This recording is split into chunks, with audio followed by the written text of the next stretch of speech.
Right. Excellent. Hello, everyone, and welcome to Noonday Meditation and Contemplative Prayer Power Hour.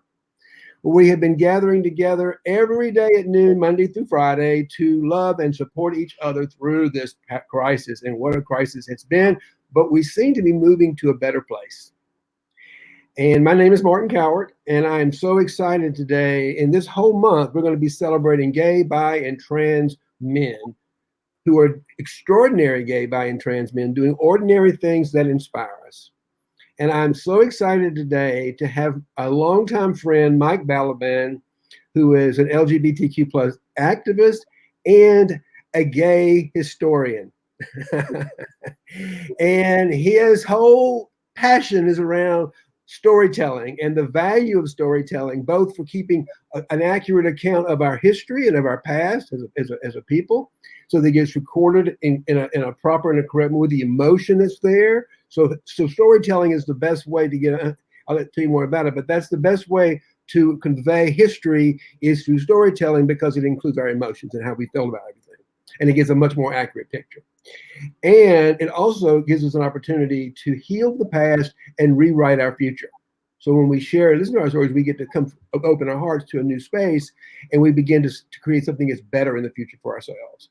So that's why I'm so excited, because we've been friends for a long time, and I've been wanting to get on here with me for a while, and now he's here. And I'm going to turn it over to Mike. And one other thing, if you're visiting with us today, please just put your name, say hello in the chat so I know you're here. Otherwise, I just see a number on the screen, and as much as I enjoying numbers, I much prefer names of people. So if you'll just tell me who you are, I would love to say hello to you. And if you have any questions or comments, please put them in. As much interaction as we can get is always more for a more fun broadcast. So, Mike, I've said enough. I love to talk. As you know, I'm a speaker, so I'm going to be quiet for a little while and let you speak a while, because I know you also love to talk. I do. Well, thank you, Martin. It's great to be here and to be with your audience. I would highlight one other thing, and that is that we as an LGBT community, and I use that word loosely because by all rights, we're more of an alliance or a movement of groups of outsiders seeking to achieve civil rights and equal rights in the mainstream.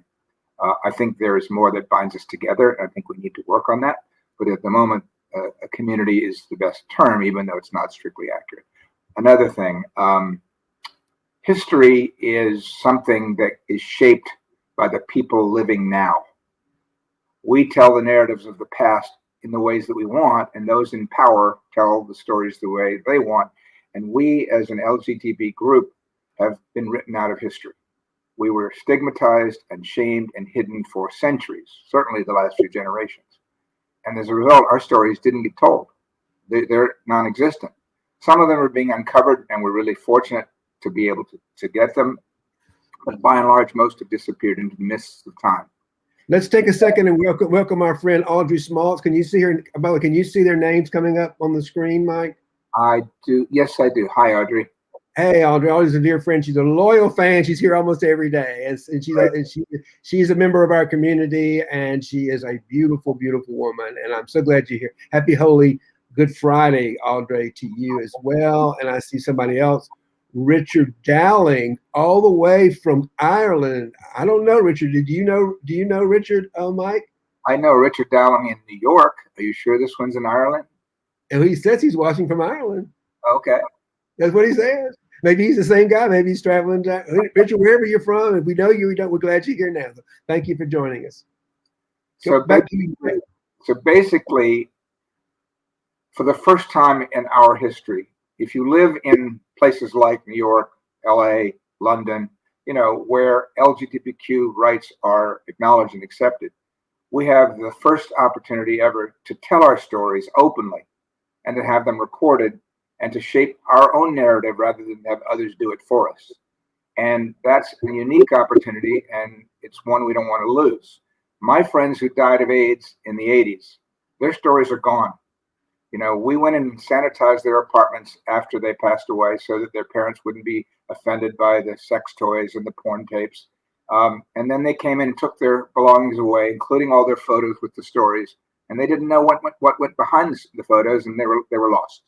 So what I and my partner Tom Walker are trying to do is to persuade people to openly and willingly tell their stories now in writing, in audio, tape, so that they will remain and so that they can be part of our legacy. The other thing is the younger LGBTQ population that's emerging now has no path forward. Unlike every other identity group, we are born into effectively a family that does not understand us and is kind of enemies in one sense. They're not going to nurture our LGBTQ natures. They don't know how to support us. They may oppose us, and we have to hide it until we reach a certain age where we trust that we can come out and be accepted. And therefore, we as elder gays have an obligation to try to share our stories with younger generations so they'll understand where they came from and what lies ahead. So that's the importance of what we're doing. And I came onto this accidentally. I was a longtime banker and consultant with Asia as my beat. I lived abroad in Japan. I traveled frequently to China. I retired from that a few years ago, and for 25 years on the side, I've been on nonprofit boards. I'm still on 3 now, and that's taken a large part of my kind of retirement life. But I accidentally, when I put a few of my vintage photos that I took for my own enjoyment, I never expected anyone else would have interest in them.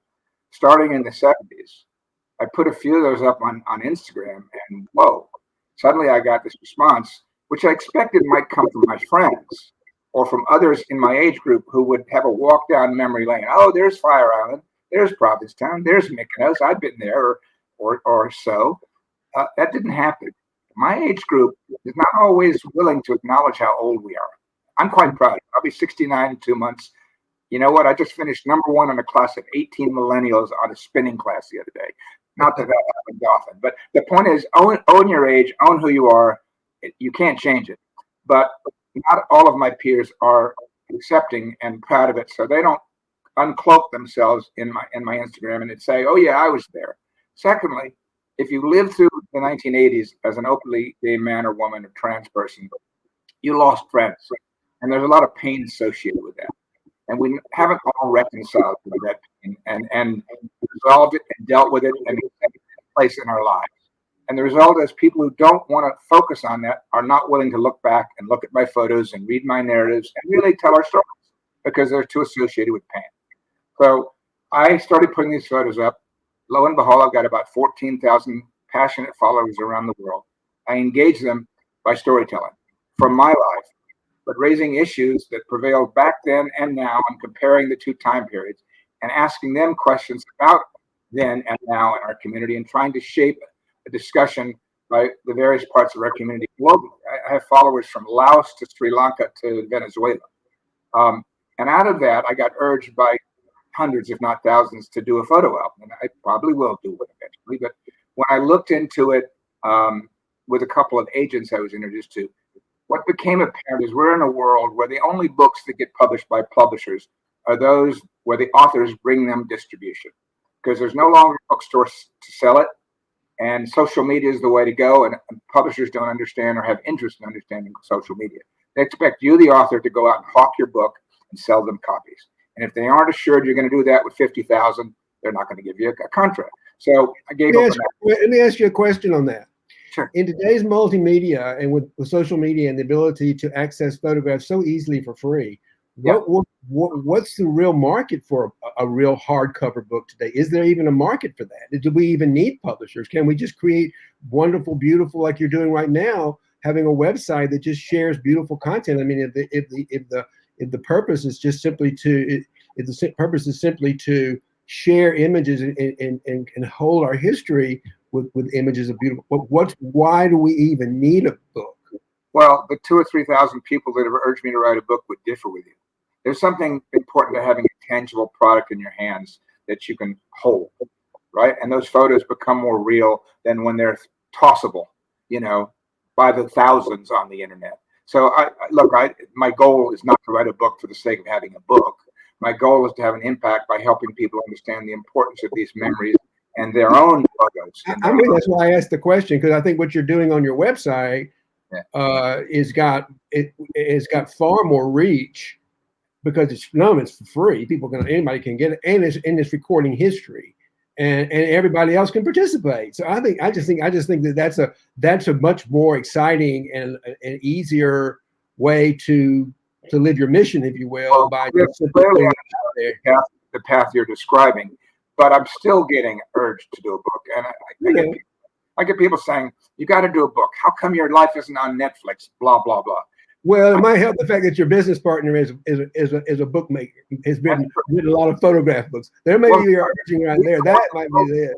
He was introduced to me to curate the book that I was going to do because, as you may begin to discern, I've got quite a detailed thinking process, and I'm too close to the material, and I would have just overwhelmed the reader. So he was going to curate, and he's the one that said to me, "Mike, we could do a book, but I get the sense you want to have more of an impact, and I have a different idea." And that idea was to take the photos, write in the moment, first person stories with emotion and dialogue about what was going on, and then use those photos and stories to persuade people like you, Martin, because you've already put up a story or two, to write stories from your life with your photos and share them. And the result was we were going to try to create a community through storytelling and the sharing of our experience. Now, what we've decided to do, frankly, we had a website with a private member section, and it was fine, but I never got the hundreds of thousands of followers I had expected or hoped for because we're in a different era. Facebook kind of stole that thunder in 2007. At this point in time, most people want to stay on Facebook, Instagram, Netflix, and not go plug in a URL with a password and go onto some private site. So we've moved beyond that. What we're doing instead is I started interviewing people on podcasts like this. And some of them, oh God, their lives are so amazing. Whether it be the guy who created the first dedicated AIDS ward in 1983 at San Francisco General Hospital and had PTSD as a result after years of everybody he knew dying. And then it's now featured in the award-winning Cannes Film Festival documentary 5B about that experience. Or the other guy, Joel Tucker, who was shot in a bar shooting by a homophobe in Roanoke, Virginia, 21 years ago and survived. And so I interviewed him about that. Before Pulse, that was the most, injuries in a gay bar shooting ever in the country. And he was really? Yeah, he was one. Tell me a little bit. Pull that story apart and tell me a little bit more about it, because that's intriguing to me. When did this happen? And just share with us a little bit about that story. So on September 22nd, I think, 2000, Joel, who is a self-described redneck, who worked at UPS for 20 odd years and just become head of regional HR and was glorying in his promotion and was closeted with family and friends and coworkers, walked into the Backstreet Cafe in Roanoke, Virginia with his boyfriend then and two lesbian friends and sat at a booth, and he got up and went to the bar to get them drinks, and this drifter walked in looking out of place with a trench coat and a beard, and he was homeless. And it turns out on the way there, he'd stopped at a gas station and asked something like, "Where's the nearest gay bar? I want to go kill some queers." And the gas station attendant was stunned, but actually told him, and then realized, oh my God, and called 911. And the police were there within 10 minutes, but it was too late. That guy walked into the bar, sat at the bar for a moment, looked around, and he had noticed the guy and thought it was weird. He went back to the booth, sat in the booth facing away from the guy, and all of a sudden shots rang out. The guy had stood up, taken out a revolver, and shot 7 people, killing 1 and injuring 6. Joel looked around and saw the flash of light coming out of the gun, felt a sting in his back through the wood of the booth behind him, and didn't realize he'd been shot, put his hand back there, pulled it up, there was blood on it. Suddenly he and everyone else are scrambling for the exits. He sees a woman in the path between him and the shooter and just unthinkingly barrel hugs her to the ground to protect her. I think the guy ran out of bullets, otherwise he would have been dead. Guy calmly walked out and walked several blocks away, and the police apprehended him at the gas station nearby on his way leaving. And it turns out his whole animus came from having the last name Gay and having been made fun of his whole life. Couldn't just change his last name. He had to go try to kill some people. Right. And so the rest of the interview is about the aftermath of that, and Joel being outed by it in the press, and and the flack he got from, because he was doped up on morphine at the hospital, and he's getting calls from NPR and the Washington Post, and everybody's like trying to interview him. And so he lied and said, well, I'm not really gay. I was there with my girlfriend. Because, he's closeted and it's 2000. And that's where Liberty University is and the kind of whole, evangelical movements in that area. So he just freaked out and reacted, reflexively. Well, all his gay friends were giving him crap because he didn't acknowledge that he was gay. And he's like, you sit in my shoes and tell me how you would have reacted. So he's this sounds familiar. Was there a town hall meeting in Roanoke around this event back in those days? I haven't heard about that. A friend of mine, I know Will Trinkle. You know Will Trinkle? In fact, Will Trinkle's written a story for us, and Will was there that night that happened and heard the ambulances and fire engines go by to the bar. So, Will Trinkle, why I asked this question is because Will Trinkle organized, and I can't think he was a major news person at the time, but he organized a major network news commentator and they organized a town hall kind of a meeting around this. I think it was this event, and to kind of talk about what you're talking about, to bring it out into the light, and to make a difference there. So I'm just, as you're telling me the story, and it's in Roanoke, I'm vaguely remembering what this town hall event that was on television. Well, we interviewed him and put it up on our site and tried to get some attention to it around the 20th anniversary of that event. And of course, every time there's another tragic event like Pulse, he gets called by the press because he's somebody who's been through it. So he's just one example. Every one of us has at least 10 or 12 stories that if we were to write them down in a way that would engage a reader would be really interesting. People go, oh, my life isn't that interesting. It's not like yours. Or I'm not a writer. Nobody's a writer. Writing is not an art. Writing is getting the words out of your head onto a piece of paper or a page and not worrying how pretty they look, just getting it there. We can deal with the polish and the editing later. So telling your story, and by the way, every one of us probably has a great novel within us too. Not that it's ever going to get out, but the point is you don't have to be somebody that does this for a living or does it often. You don't have to know how. What you have to do is be able to tap into your memories and use your heart.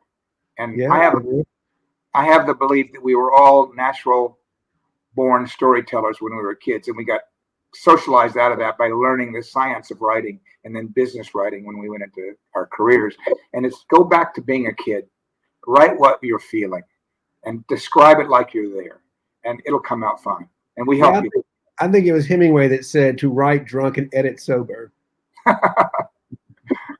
I just say write for yourself in the first draft and write for your audience in the second draft. Yeah, I love writing. I write every day about stuff, and we were actually writing. Even just like last night, I was writing up this piece for you. It was a lot of fun for me to sort of take your words and massage them into a message that I wanted to articulate out to the world about your story, because I think your story is powerful. Thank you. And I love writing, but I've grown to love even more getting other people to give up their stories. Because they won't be told unless we stop being silent about them. And just think of, the young queer kid coming out who might benefit by knowing what you experienced or what you're going through now, or who knows who you might end up being a mentor to later. And so being in touch with your past is going to be valuable beyond just yourself. You're preaching to the choir here, and that's exactly the reason why this month we're celebrating GBTQ men, extraordinary GBTQ who do an ordinary thing. I mean, what you're doing is pretty. If you think about it, it's kind of ordinary. It's just telling a story and just creating a platform to tell a story. But it's that ordinary event by extraordinary people like you who are actually pulling that out of people, and the extraordinary people who are telling their stories is creating the platform to inspire the world to be something different. We also frame it as ordinary people doing extraordinary things. Well, that's one thing you could say too. Ordinary people doing extraordinary things. But I think then we're judging the thing, and I'd rather think people are extraordinary. All people are extraordinary, okay. And they don't think they're extraordinary because what they're doing sometimes in life they see as ordinary. And man, let's just say, for instance, a couple of gay parents, gay fathers, for example, who one stays at home and he's just a good father. And sometimes, as you and I both know, that they feel like because they're not in our world of men, we put a big price tag on our sense of self-worth in our bank statement. That's what I work with all the time, is that sense of worthiness that's attached to the bank statement. And I mean, I had that forever. And so, you get a gay couple, and one guy stays home to be a good father.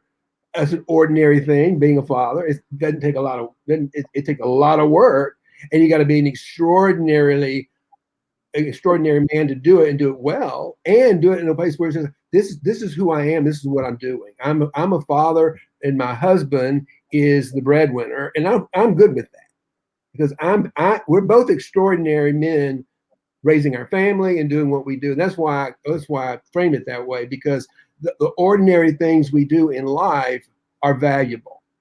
And the more love and passion we put into those things, the more value we're going to get out of it. Well, societal values can often be skewed. You have to learn to try to not judge yourself by what other people think. Always, that's the whole point, But we do. We spend most of our lives trying to create this false person out there so we could fit in and belong, and particularly in the gay world, in areas like you just said, people were closeted because they were too afraid, or they were. I mean, I had two good friends of mine in college, both of them murdered traveling home from college. Wow. Now, the reason why my Instagram page has been so successful in attracting people is, when I started this, I quickly realized that, I don't have a job where I have to worry about what my employer thinks anymore. And my family has known that I've been gay since the 70s, and all my friends know who I am. So I don't really have the same risk that maybe a 30-year-old breadwinner who's in a conservative company or church would. So I just decided to tell my story, including all the warts. And the result is, and it wasn't that I had this in mind, is I kind of developed a reputation for authenticity. And in so doing, I recognize that there are a lot of people out there that still have shame around who they are. And so I try to show through example that I don't feel ashamed of anything I've done, including, and can I be bold here? Well, you can't use bad language. No bad. I ask my audience questions like, have you ever paid for sex? I have 3 times. And I tell them. And the point is, they were situational. It's not something I'm proud of or look to do. It just happened. But the point is, there's a lot of people have paid for sex. Okay, but I'm just saying, we as a society, we cover that up and we look down on it and we put that around it. And I'm just trying to say in my blog, look, don't be ashamed of anything you do. Own it, accept it, be proud of it. And the result of that is, I have a lot of people, particularly young 15-year-olds in the South, telling me, "Oh my God, you give me hope. This is the thing I look forward to every day." And I've got to be careful. I can't chat with them privately because of age laws. But I hope that to serve as an example.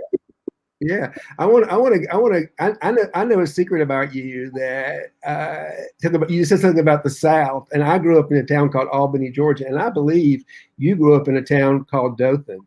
No, I got bar mitzvahed as the only Jew in our county in Dothan, which is the nearest synagogue. I grew up in Bonifay, Florida, which is about 13 miles south of the Alabama border.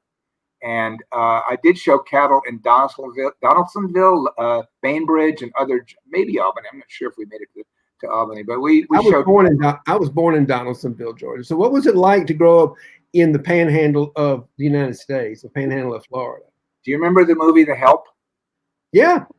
Well, it wasn't quite that bad, but it was. I think it was a lot worse than that. Well, no, I mean, which side of the fence you're sitting on. If you're a black person, I would tell you that was a sugar coating of a bunch of stuff. Well, I mean, look, it was bad. I'm just saying. For example, my first friends were sharecroppers on our farm, and they were black.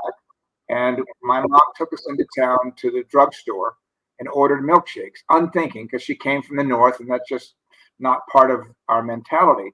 And unlike in the movie The Help, where they would have made a huge scene and maybe beaten us or whatever, they served us to our face and acted normal. And she later heard, after we left, they threw away the glass dishes that the milkshakes were poured into, because nobody would use the same dish that had been eaten or drunk out of by somebody. Oh, I know. It was pretty I mean, I was fortunate too. My parents taught me not to use the N word and all that kind of stuff. That was just we had black help in our house too, and they raised us, and they were like our moms, really. And and in our case, my mother was the OBGYN head nurse at the hospital, and our last help was a young woman who was 18 when she came to work with us, and she had her first baby when she was 13. She'd had two or three by that time, and she lived in Sasser, Georgia, and we knew where Sasser is. And she got pregnant again, and she had never in her whole life ever even been to a doctor. And my mother said, that's not going to happen while you're working with us. You're going to the doctor, and you're going to get checked. If you want to have the baby at home with your midwife, that's fine with me. But we're going to make sure you're healthy, the baby's healthy, and you're going to get care over the next 9 months until you get ready to have this baby. And that was really unusual for my mother. Was from Ohio. I had a Yankee mother. She was actually from Southern Ohio. She wasn't really a Yankee, but the world thought she was. And I'll tell you one other thing that happened that she did, and I thought was quite brave, is that when she was, like most black women didn't have their babies in the hospitals back in those days. But and then when they came in, when she went there, they would just leave the black women sitting on the gurneys in pain, with pain. And she says, "No way, not on my watch. I don't care what color the woman is. When a woman comes in this hospital, they get the same care." So she was a little feisty little woman back in the 50s and the 60s in South Georgia, like your mama was. And my mother knew she just wasn't going to tolerate it. And so, it was a difficult time, particularly if you were on that side of the tracks. Well, wages were 50 cents an hour and $2 a night, and they essentially lived with you 6 or 7 days a week. My mother gave them time off and tried to give them a raise, and there was such a stink made by the other white women in town, because that would have meant they would have had to give their maids raises, that my mom ended up giving raises in kind, like all kinds of things to. Yeah, we did too. What was it like being a little gay boy down there? What was your life, little gay boy? Did you know you were a little gay boy, or we didn't know what gay was? Or what was it like? I knew it was different. When I was in 5 years old in kindergarten, out behind the big tree, Andy Howell, Sherry Curry, and I played doctor. And I just wanted to look at Andy, not Sherry. And that was the first indication I got. And, it's pre-adolescent. There are no hormones involved. It's more about an affectional preference than it is a sexual preference.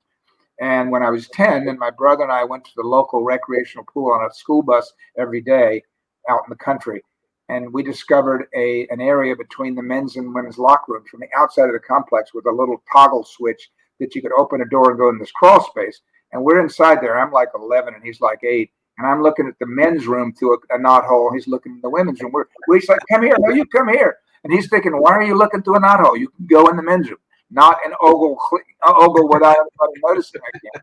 So in any event, it was apparent to me, but I also got the message loud and clear very early, as we all did, that wasn't acceptable. And this was an era when our younger population not really aware that you could have been sent to a mental institution and given shock treatments. You could have been right. That's what I'm talking about. Disowned by your family, cut out by your church, fired by your employer. It was not acceptable at all. So I quickly learned, and I was fortunate. I was able to play sports. A lot of young gay boys couldn't. And by playing sports, I hid. And in hiding, I learned to love sports, but I also convinced myself I was straight, because there were no gay athletes. Everybody knew that at the time, right? And so it wasn't until I got out of college and gave up sports, by and large, I still played rugby, that I was on my way to work one day, and I saw a newspaper stand and an article in the local newspaper in Washington, and it was about Dave Kopay, the NFL football player, the first prominent athlete ever to come out. In fact, I'm going to get it out right now if I can. Hold on a second. Here is the Dave Kopay story. And so what happened was I wrote him a letter, care of the newspaper, because I was so shocked. Oh my God, there's a gay jock. Maybe I'm gay. And the result was a total shock. 2 weeks later, I get a phone call. He looked up my name and number and called me and invited me out for a drink. And he became a bar buddy and effectively a mentor. I realized, oh my God, you can be an athlete. You can be, no disrespect to those who didn't pass as straight, but I didn't identify with them. I didn't feel like they were me. And so if I'm someone who I thought looked like me, and I could see myself being like him, and made me realize I could be gay and not be miserable. So a month later, I told my first friend that in Washington that I thought I was gay, and I was off and running. So Yeah, we are interesting part. we're reissuing this book later this year. Yeah, it's out of print, and he's a hero that our younger gays should know about. And we're going to reissue this book in Audible, Kindle, and print on demand on Amazon, so that people can know who Dave Cope is. That's great. That's great. Well, we're at half past the hour now, and it's been, I can't believe it's 30 minutes. I knew it would pass by because we both love to tell stories, and I couldn't wait to get you on here to talk about the South with me. What it's like to grow up down there as a little gay boy, because we're about the same age. I'm a couple years younger than you, but we're about the same age. We grew up the same generation. We had the same issues growing up down there.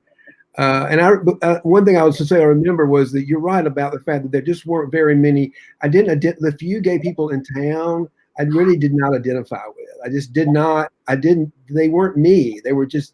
I didn't like them or dislike them, and they often make fun of. But I just didn't identify with them. It wasn't until I got to college and actually met guys that were more like me than I actually. Then I can see. Then I came out of college too. So well, the price of being gay openly was so severe that the only people who were openly gay were those who could not be otherwise. And so that was naturally a self-selection. Yeah, that's true. Yeah. And it wasn't until I got to the University of Georgia, which had a very vibrant, very liberal, very open, had a gay bar and all kinds of stuff. So it was really, and that's when, that's when I got to come out, and it was really pretty okay at that time. And then we had Atlanta as well. So, but growing up in the Southwest Georgia was not a safe place to be gay. Let me just say one other thing, if I may, about this whole sharing of our stories idea.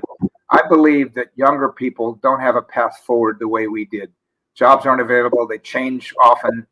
They're frightened, understandably. How am I going to make it through life? They look at us, and we figured it out. We succeeded. Unlike the older men, the generation ahead of me, who I looked at and were generally self-loathing because they'd been taught to be, and were alcoholic, out of shape, bitchy, bitter humor, because that was the way they, the self-loathing came out. And so I looked to them for nothing. Today, younger LGBTQ populations are looking to older gays as mentors, as role models, as advisors. So we can offer them our insight and knowledge and expertise, and we can also offer them our networks and our connections. They, at the same time, can help. We do provide them a path forward that we didn't have, is what you're saying. Yes, they at the same time can provide. They give you a sense of being connected and relevant still. Right.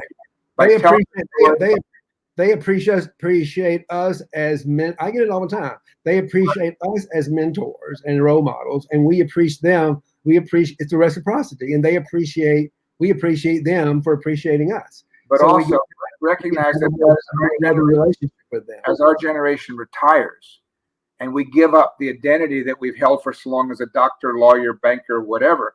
Someone asked you at 68, what do you do?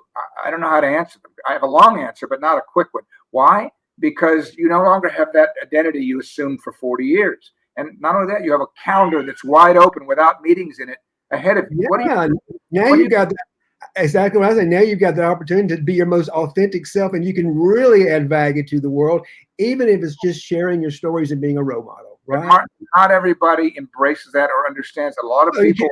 It's not my job to make everybody do what I want them to do. But I'm trying to help people my age understand the opportunity is here to go be a mentor and to give back. Exactly. And they're connected. And you're doing it by being an inspiration yourself. By you doing it, you're the model of it. And people say, "Oh, I want what Mike has in retirement." That would be nice. And that's how you're going to get. And that's why you're here, and that's how you're going to get other men like us to do it, because they're going to see you as a role model. They're going to see how much fun you're having and the value you're making to the world, and they're going to want to do the same thing. So there you go. And it's half hour, and we got to stop because it's now 4 minutes over, and I want us to meditate. So let's do that. And so if you will, we're going to do something called centering prayer, and it's just like it sounds. It means we're going to center our focus around the heart space. And the heart space is more than just an organ. It is a beacon of connection to all of life. As Eckhart Tolle says, human beings are many, many, many humans and one being. We are connected, and that's what we're talking about here. The power of story to connect us in the heart. And we're going to do some intentional breathing right now to connect ourselves to the heart. And that's what centering prayer is. It's just simply bringing our awareness from the outside world and all of our thoughts and opinions and beliefs about who we are, what we're doing, our identity is gay or straight, whatever it is, and we're letting them go so that we can actually enter into that world of unknowing in the heart. So just begin to breathe slowly. Oh, forgot one more thing. Raise your arms up in the air. Raise your arms up, Mike. Raise your arms up in celebration. You know, I do that every time. You know why I do that? Why? Because it is not you that raised your arms. It is the divine. It is the spirit. If you do not have that life spirit in you right now, your arms would not raise. I don't care how big your muscles. But because you are alive and you are full of light and you're full of love and you're full of electricity and energy, life energy, you can raise your arm. And we're doing it to celebrate GBTQ men. And we're doing it to celebrate you, Mike, and me, Martin, in this moment by raising our arms. And we're bang. And now you can put your arms back into a nice spot and get comfortable and just begin to breathe. I love that smile. Begin to breathe. And a little technique that I'll teach you that's kind of fun is this. When we meditate, we're trying to slow down the thinking mind. And one little technique, when we think, the back of our tongue vibrates. So we can slow down the vibration of the tongue. We can reverse engineer. We can slow down the thinking in our head. So the easiest way to do that is to take the tip of your tongue and rest it on the roof of your mouth, just behind your front teeth. Part your lips slightly and relax your jaw and breathe. And as you're breathing in the nose, intentionally think about massaging and slowing down and massaging the back of the tongue with the breath. And just sit for a few minutes and just breathe naturally with your tongue resting on the roof of your mouth slightly parted, lips slightly parted. Relax your jaw and just breathe for a few minutes. And just consciously focus on the breath coming in and going out.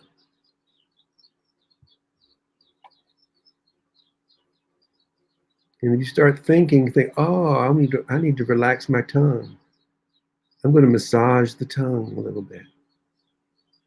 And just notice what happens when you begin to focus the breath on massaging the back of your tongue.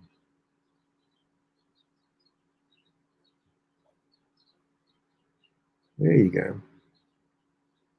And just be still. We're going to do a little process of consciousness breathing and emptying. And we're going to do that with what I call 3 belly breaths.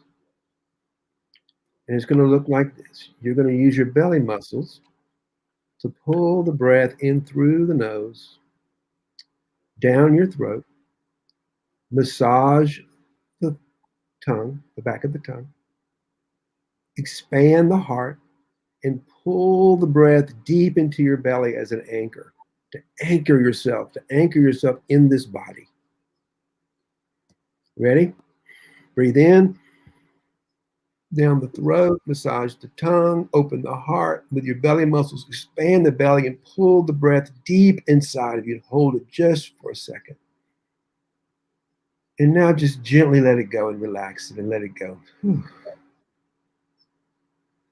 And as you're releasing the breath, let everything in your mind go with it.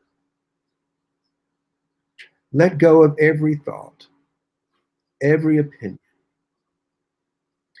every belief, every story, every position you've ever held on anything. Hold on to nothing. To create space for that creative, aware mind to come alive. And just begin to breathe. And you'll notice thoughts coming up, judgments coming up, opinions. Maybe you're making maybe opinions about me, maybe opinions about yourself. Maybe you might be wondering how long is this going to go on? All those kinds of things. Just let them go. It doesn't matter. That's what the ego mind does. It tries to get in the way. And you just smile and say with gratitude for that brilliant mind of yours doing its job, and you let them go. As often as they show up, you just smile and let them go. We're going to do another deep belly breath to create some more space inside ourselves. So when you're ready, tongue on the roof of your mouth, lips parted, jaws relaxed. Breathe in with your belly. Massage the back of the tongue, open the space around your heart, and pull the breath more deeply into your belly. And hold it just for a second. Take in a little bit more to create a little more space. And now just let it all go. And as you let go of any remaining thoughts of which you might even be ashamed. Any beliefs you have about the world being right or wrong, good or bad, evil, all that stuff. All those stories, just let them go for a moment. They'll all come back. But for right now, just let them go. Create some space for yourself. And now just breathe into that new emptiness inside, that stillness, that sweet cloud of unknowing, of no thinking.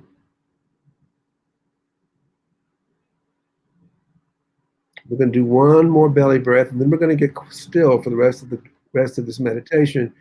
And the only thing you're going to hear is you're going to hear what's called a wake-up bell. The purpose of those wake-up bells are to wake us up from our thinking, from our planning, our plotting, our worrying, so that we can reset, let them go, and fall back into the unconditional space of love. So you ready? With the belly muscles, begin to pull the breath in through the nose, in through the nostrils. Bring the breath down the throat. Massage the tongue. Expand the rib cage and the space around your heart. And pull that breath deep into your belly and find your anchor. And then let it go. Gently let it go. Soften everything. Soften the belly, soften the mind, soften the joy. And just be present to yourself. And what's it feel like to be you inside yourself?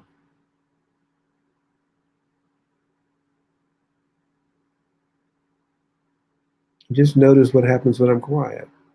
The mind wants to fill the space. Let it go.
There's one of those wake up bells to wake us from our thinking and our plotting and our planning or our sleeping.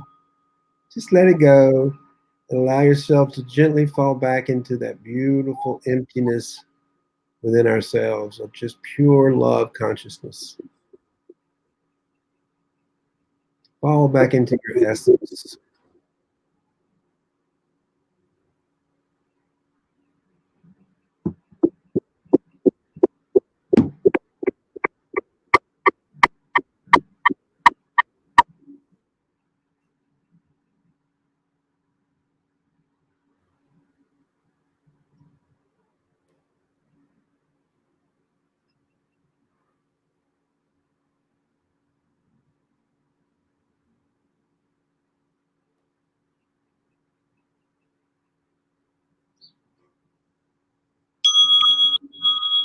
Another wake up bell. And just let it go and be present to your body.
And that's our final bell.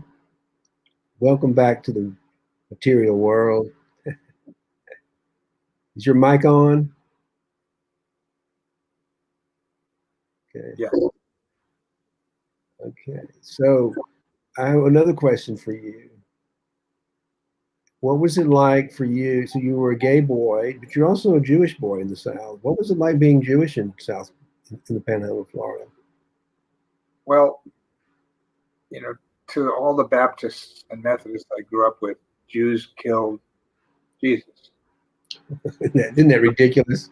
So they have this image of us as kind of horned creatures, but they've never seen one. So they met us and they got to know us and like us. So they thought we weren't so bad. So I got invited and I went off into Baptist and Methodist Sunday school with them. One of my childhood friends tells me that her mother, not her father, my mother was a minister, and her mother taught them that Jews were the chosen people and they wanted to be us.